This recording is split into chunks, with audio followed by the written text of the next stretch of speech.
Have you ever felt like you're just constantly being let down? Politicians break promises, friends flake out, even our own resolve can fail us. It's like we're living in a world of maybes, almosts, and not quites.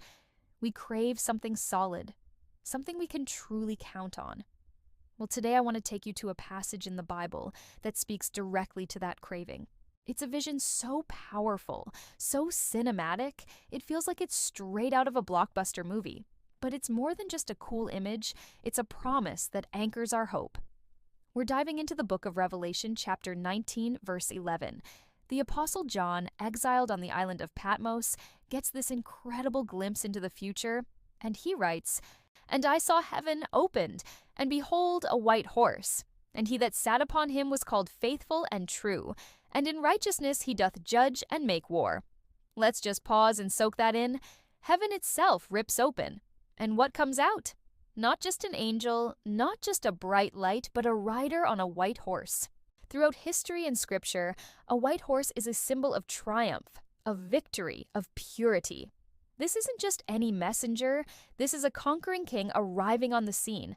And this rider, as the rest of the chapter makes clear, is none other than Jesus Christ.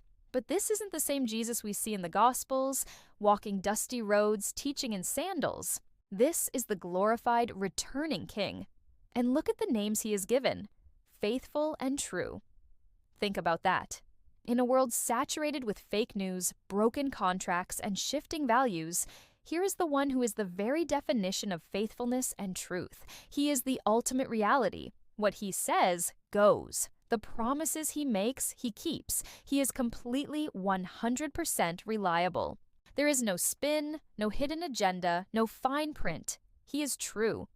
This is so important for us to grasp today. When we feel disillusioned by leaders or hurt by people who haven't kept their word, we have a king whose very character is faithfulness.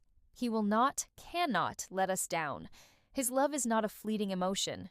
It's a covenant promise. His guidance isn't based on shifting popular opinion. It's based on eternal truth. He is our steady rock in a world of sinking sand. And the verse continues, "In righteousness he doth judge and make war."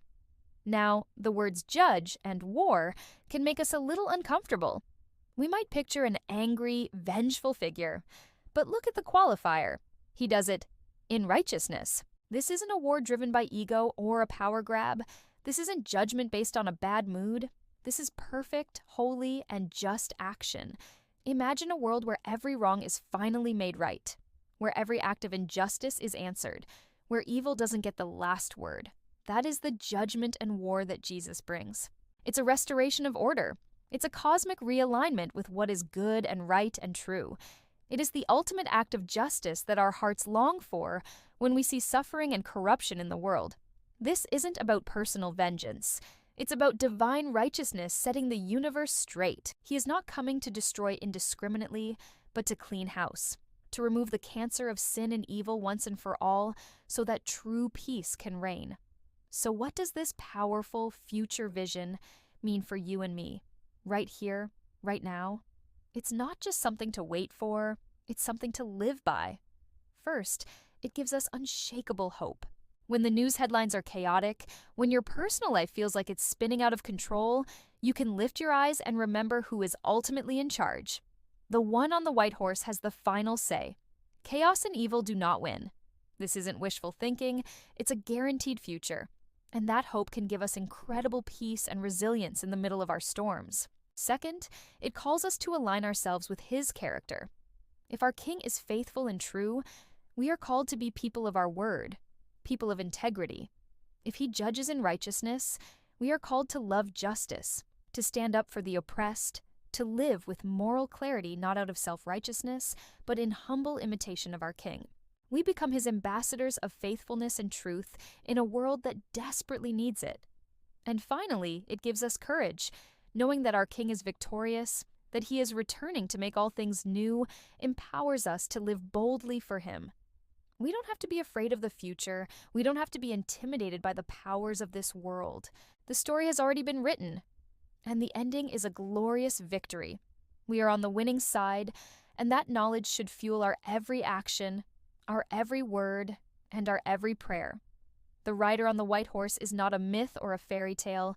He is the living King, Jesus Christ, who is faithful and true. He is coming again, and he will not fail. Trust him, follow him, and live in the light of his promised return. Thanks so much for watching. If this message encouraged you, please give this video a like and consider subscribing for more content like this. God bless.